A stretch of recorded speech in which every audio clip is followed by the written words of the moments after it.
Vous êtes dirigeant et vous vous demandez peut-être par quoi commencer pour vraiment protéger votre entreprise des attaques informatiques. Entre les mails, les serveurs, les logiciels, les sauvegardes, les accès cloud, la tentation est forte de vouloir tout sécuriser. Mais est-ce réaliste? Est-ce pertinent? Et est-ce même possible? Ça peut paraître étonnant, mais la réponse est non. Et nous allons voir pourquoi dans cette vidéo. Pour piloter une cybersécurité efficace, vous devez savoir où concentrer vos efforts. Ça veut dire que tous vos systèmes n'ont pas la même importance et tous vos outils ne représentent pas les mêmes risques. Surtout, ce n'est pas parce qu'on utilise un système tous les jours qu'il est forcément stratégique. Bienvenue dans cette série, pensée pour les dirigeants et non pour les experts en informatique. Je suis Dominique Mayano, fondateur du groupe Mayano.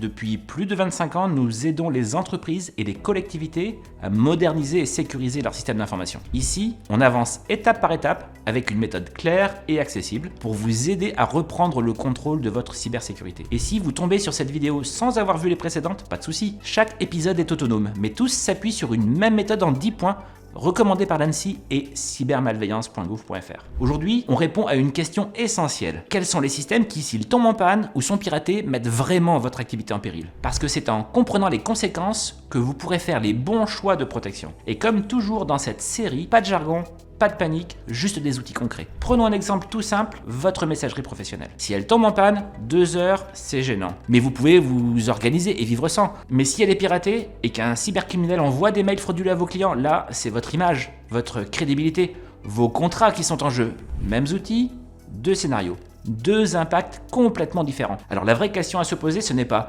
est-ce qu'on utilise beaucoup ce système, c'est plutôt que se passe-t-il s'il tombe en panne? À qui ça nuit? Et combien de temps peut-on tenir sans lui? C'est ça qu'on appelle la notion de criticité. Autrement dit, quels sont les vrais impacts si un système devient indisponible? On parle ici de conséquences concrètes pour votre entreprise. Est-ce que ça bloque votre production? Est-ce que ça touche vos clients? Est-ce que ça crée un risque juridique? Est-ce que ça salit votre réputation? Est-ce que ça vous coûte de l'argent et du temps? Et ce raisonnement, vous le faites déjà tous les jours. Vous savez quels clients sont prioritaires, quels contrats sont vitaux, quelles équipes sont clés?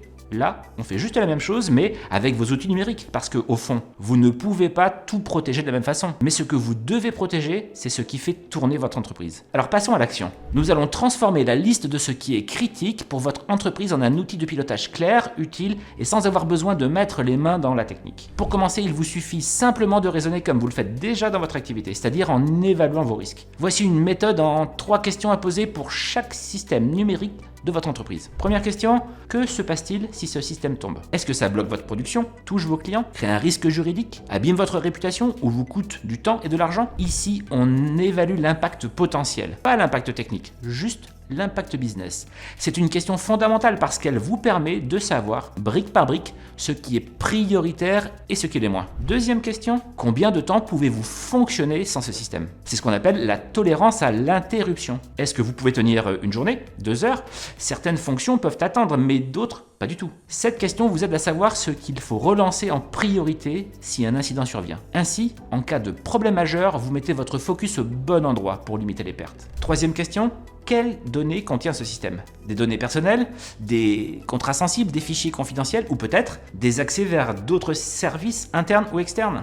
Vous évaluez ici le niveau de sensibilité du système. Et c'est ce niveau qui doit guider vos choix de protection, vos règles d'accès, vos précautions en cas de sous-traitance. Une fois que vous avez posé ces 3 questions pour chaque outil ou système de votre entreprise, vous pouvez classer dans 3 grandes catégories. Critique, ce qui est indispensable à votre activité, sans ça l'entreprise s'arrête. Important, ce qui a un fort impact mais pas forcément bloquant. Secondaire, ce qui peut attendre, être remplacé ou n'a qu'un impact mineur. Ce classement, ce n'est pas juste un tableau de plus, c'est votre cyberboussole, un outil de pilotage clair qui vous permet de prioriser vos budgets, d'orienter vos prestataires et décider rapidement de ce qu'il faut relancer en priorité si un incident survient. Ce travail est une affaire de bon sens de dirigeant. D'ailleurs, vous savez déjà le faire dans d'autres domaines d'activité. Et bien ici, c'est la même logique, sauf que vous l'appliquez à vos outils numériques, ceux qui vous permettent de facturer, de produire, de collaborer et de vous organiser. Dans notre quotidien, on croise beaucoup de dirigeants qui ont déjà engagé des actions de cybersécurité. Ils ont sécurisé certains outils, renforcé les accès, mis en place des sauvegardes. Mais quand on échange avec eux plus en détail, une question revient souvent. Est-ce qu'on protège vraiment les bons éléments? Et c'est bien normal, car sans hiérarchie claire, on avance un peu à l'aveugle. On fait au mieux, parfois dans l'urgence,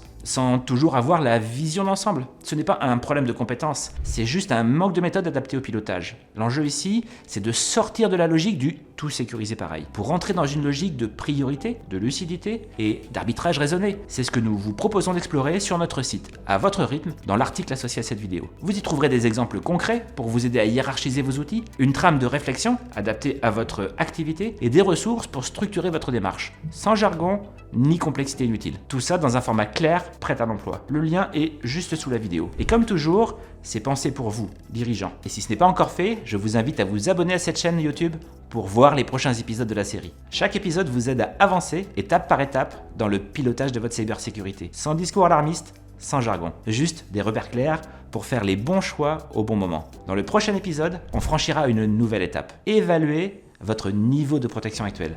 Parce que hiérarchiser, c'est bien, mais encore faut-il savoir si ce qui est critique est réellement bien protégé. Si vous souhaitez prendre de l'avance, bénéficier d'un regard extérieur pour prendre du recul et faire les bons choix, cliquez sur le lien dans la description sous cette vidéo et réservez un moment avec notre équipe. Nous sommes là pour vous accompagner et vous aider à avancer plus sereinement. À très bientôt dans l'épisode 3. Et d'ici là, continuez à piloter. Si vous n'avez pas déjà vu l'épisode précédent, cliquez ici pour le regarder.